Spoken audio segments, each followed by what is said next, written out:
Welcome to Epistemics'23, an enlightening series organized by the Science Association of our college. Today we have the privilege of engaging in a stimulating conversation with our distinguished guest, a nuclear professor representing the esteemed nuclear department of Colombo University, whose career has been intricately intertwined into the realm of nuclear sciences and academia. Our guest has made significant contributions to the nuclear field and academia, imparting knowledge to the next generation of scientific minds. So let's get into the nuclear department and meet Professor Manuja Lamabadusuriya.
Good afternoon, Dr. Manuja Lamabadusuriya. Thank you for joining us today. Can you please start by telling our audience a bit about your professional background and expertise? Yes. So first of all, thank you for this opportunity. So I'm Dr. Manuja Lamabadusuriya. After my A levels, I did my A levels as a biological student. So after my A levels, I couldn't get any the best opportunities as we define as medicine. But then I could get a BSc, bachelor's degree in science faculty in University of Colombo.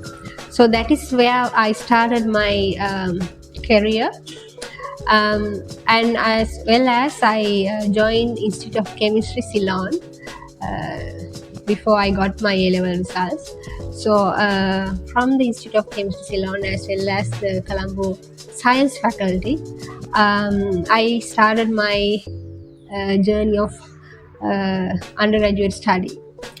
And then after my second level in the University of Colombo, I was selected to do chemistry honors degree. And then in other words, I got the opportunity to do a 4-year degree in chemistry.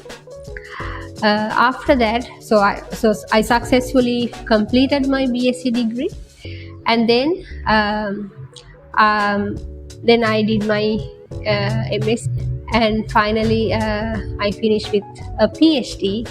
In analytical chemistry. And my research was based on analytical chemistry as well as radiochemistry. So as a result, after my PhD, I did my PhD in United States of America. After I returned to Sri Lanka, I got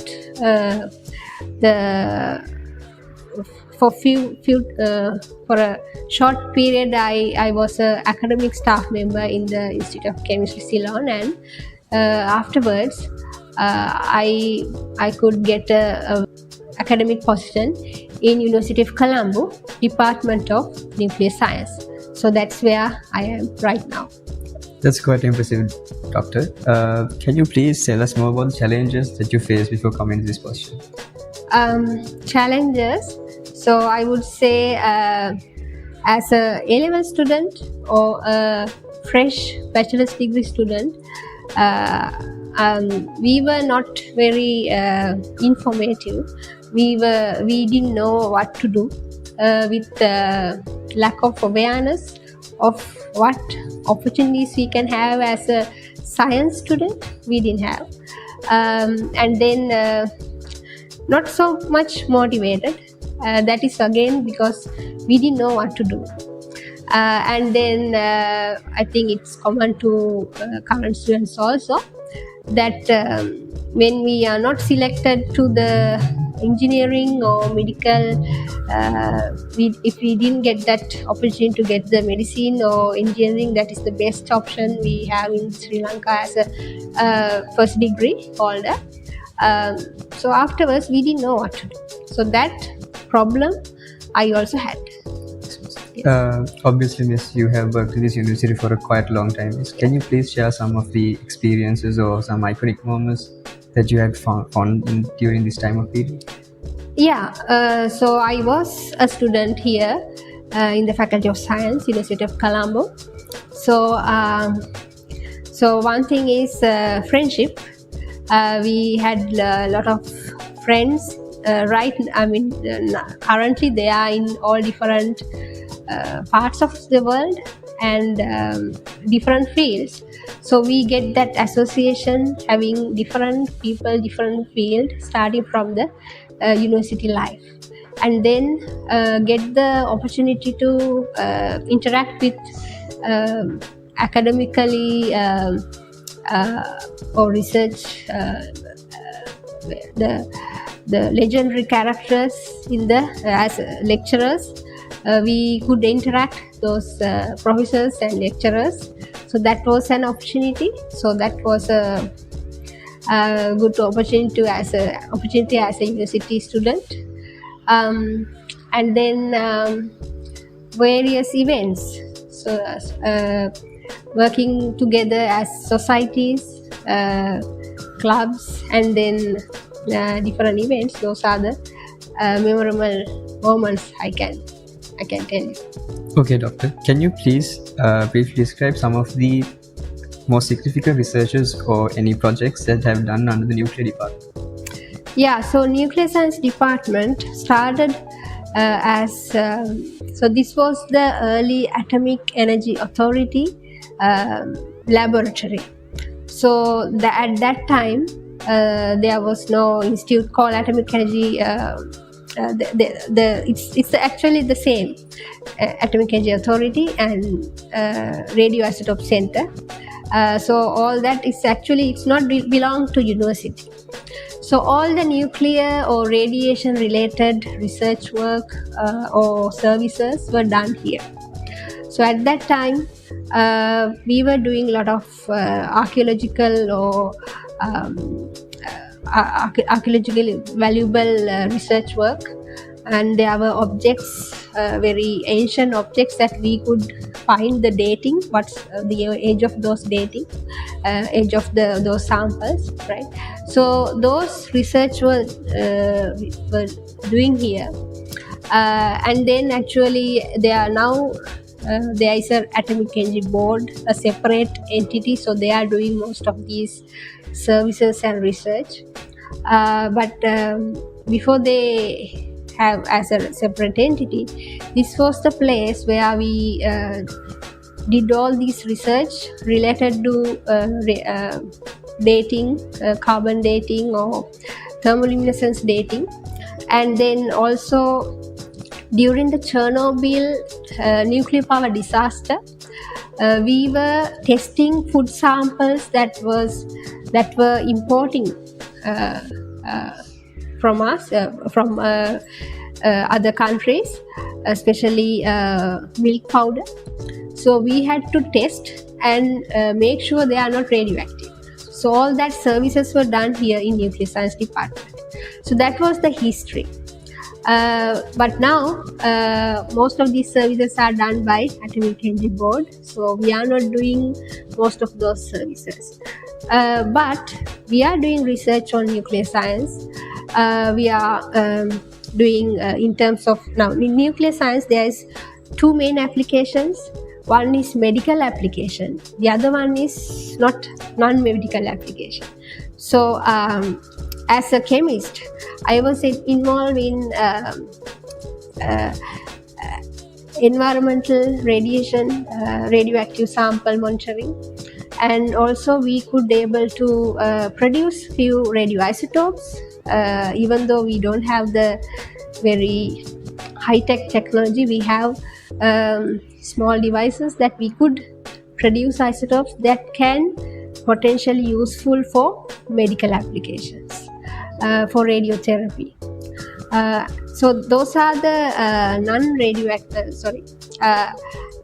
non-medical applications in nuclear science related research. Then medical application, there is a vast area. Actually we are approaching more.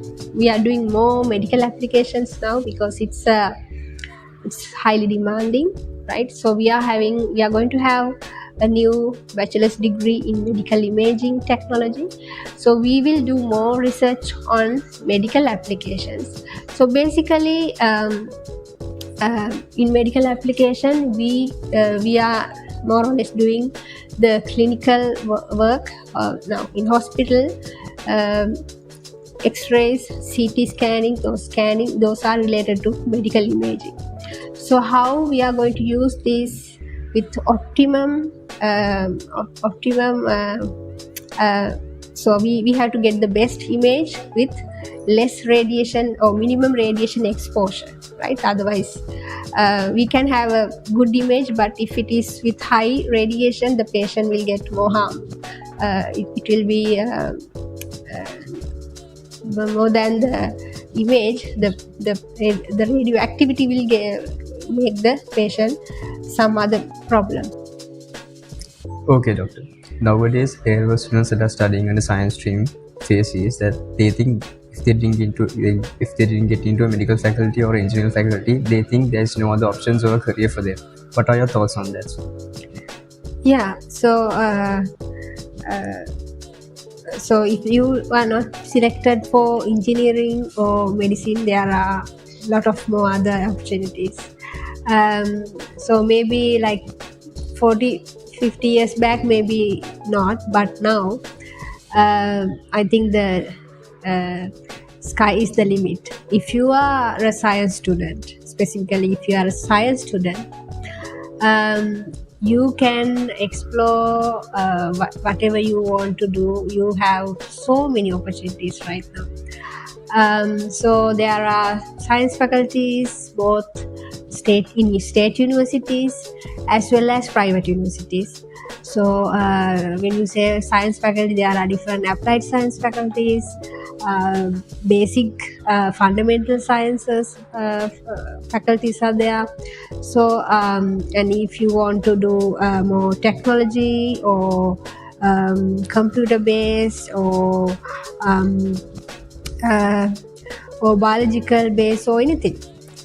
I think it's not really, if you really just go online or just go ask from a person who know, you can find that so many opportunities are there.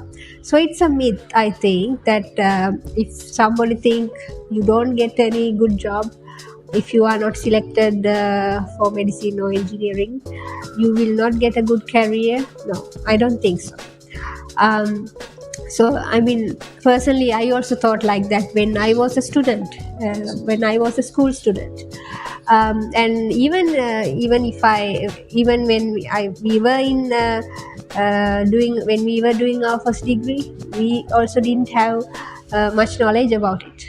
But now, as a lecturer, now I realize how important to get a first degree. How important to be in the field of science, because you can get involved. I mean, depends on what you want. Now, as a lecturer, I involve national level projects, I involve international level projects, I involve university level, faculty wise, or I can. My opportunities are very wide. So any student, I think, have the same or more. So that's why I invite all the science students, anybody, you can ask from a knowledgeable person, or you can actually talk to university academics. There are different ways that you can communicate with each other, with experienced people.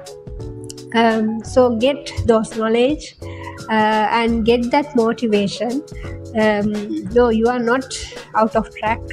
You can go very far. So that's the message that I can give you for any science student, or any student actually. If you think, if you read, or if you find out, you can find those opportunities. So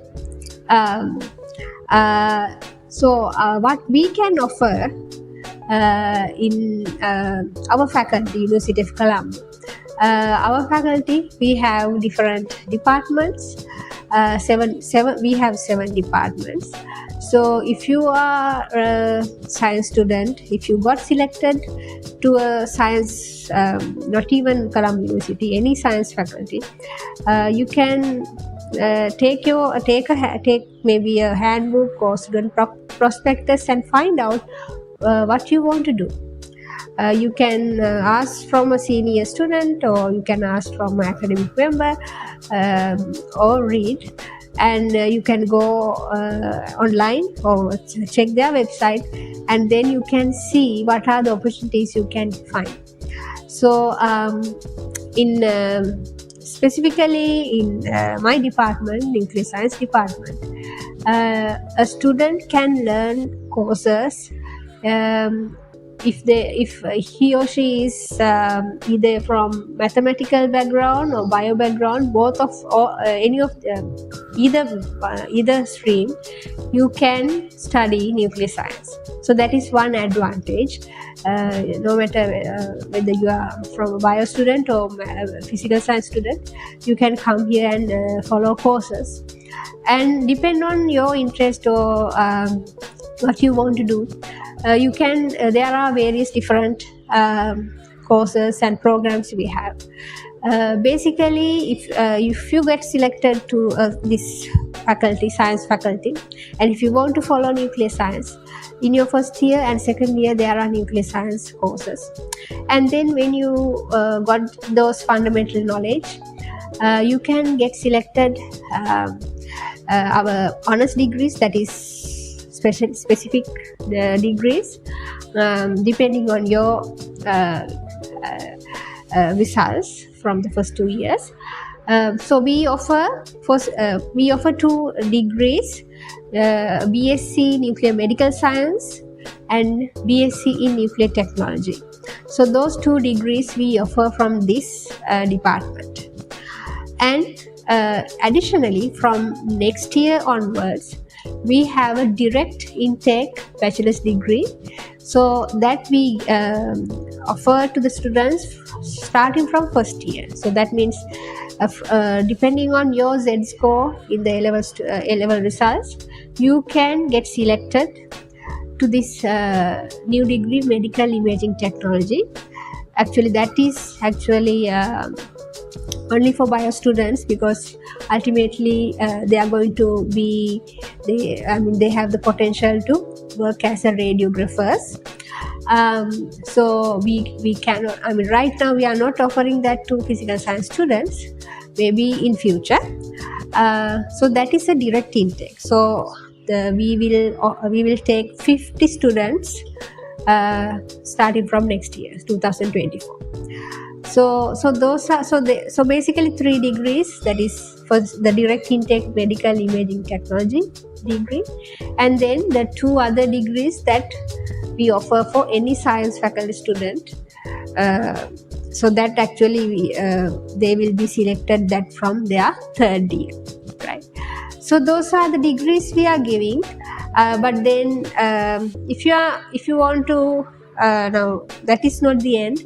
You can get a degree, and then you can come to the nuclear science department to do a postgraduate degree. We have 2 MScs, MSc in nuclear science, MSc in medical physics. Specifically medical physics, if you are a physics student, you can follow MSc medical physics and get a professional medical physicist you can work as a medical physicist. So that is one opportunity, the job opportunity that you can get, and it's a professional career. And then if you are a nuclear scientist, you can work in the Atomic Energy Board. You can join their Atomic Energy Board and do their different services and research work. They are doing a lot of research in terms of radiation. So those job opportunities are there. And nowadays people really want to go abroad. So if that is the hope you have, doing a science degree is I think it's one of the best opportunity. I mean, if you have a good BSc degree, especially if you have a first class or second upper, having a class degree with a class, you have a good opportunity to do your postgraduate degree in various different developed countries. Specifically USA, you can take a assistantship, so you don't have to really spend anything getting an assistantship. You can, if you have a bachelor's degree, you can just apply and get your master's or PhD opportunity. So that is I think, so that is how I'm here. So I'm I think most of our students in Sri Lanka, they are getting free education, and then free bachelor's degree. And then if you did that part, you also have the opportunity to get a free postgraduate degree, right? So I think if you think, okay, you are lost because you didn't get entered to medicine or engineering, no. So that may be a start. You can make a little turn and do a science degree. So in nuclear science department, we have basically radiation measuring devices that you can involve in practicals or research work on radiation measurement in the environment or in different material. And also we are producing different isotopes in some like small scale.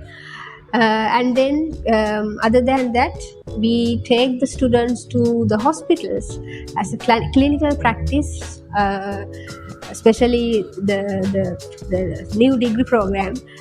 Most of our practicals will be in hospitals, so they will get the hospital exposure, working with patients, and then working with the instrument, imaging instruments, right? So nuclear science is actually an applied science that you have a very wide application. You can apply your biology knowledge, physics knowledge, computer knowledge, statistics knowledge, chemistry knowledge, physics knowledge. All these basic sciences you can apply and learn this degree or learn this nuclear science. And then go beyond.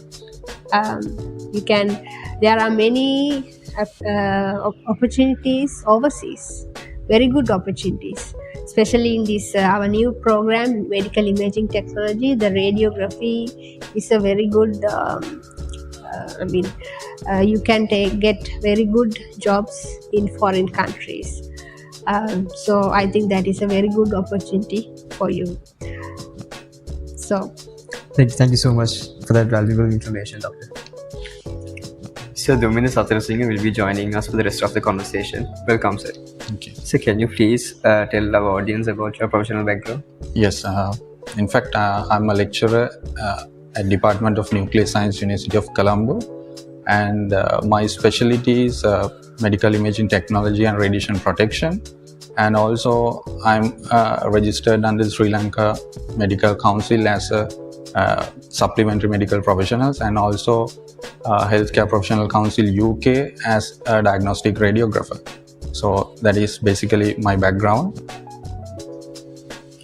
That is wonderful, sir. So can you please explain us about the department, how the department works, and the legacy of it, and some of the research findings that you have done? Yes, so Department of Nuclear Science is the one and only department in the country dealing with nuclear sciences education and research. So we undertake mainly research in the nuclear technology and also nuclear medical sciences. So in fact, I'm specialized for the medical sciences. So in Sri Lanka, we have done for the first time an evaluation of the radiation doses in medical field. So for an example, in other international countries or foreign countries, they do evaluate their radiation doses. So in radiation, there are two types: ionizing and non-ionizing. So ionizing radiation, of course, do harm to the patient or the people. So, but in medical field, we have to use ionizing radiation to see inside the body. That's impressive, sir. Could you please explain us about the department, how the department works, the legacy about it, and some of the research findings that you have done? Okay, right. So, Department of Nuclear Science is the one and only department in the country dealing with nuclear sciences education and research. So, we mainly focus on research belonging to the industry and for the medical field. So, in medical field, in the sense, we use both ionizing radiation and non-ionizing radiation. So, of course, the ionizing radiation do more harm to the people. So, but anyway, we have to use it for the medical field or medical imaging to see inside the body. Therefore, we have to balance the risk and benefit of using ionizing radiation for the scanning of the patients. So, here in other countries or in most of the European countries, they do evaluate their radiation doses and routine monitoring. But in Sri Lanka, until we start that one, there was no such monitoring. So even our general public doesn't know what is the radiation dose they receive during for an example, X-ray procedure. So our department, a group of researchers from our department, we conducted a survey and we evaluate the radiation doses, and we came across with so much of ups and downs in the radiation doses. So now we are dealing in optimizing those radiation.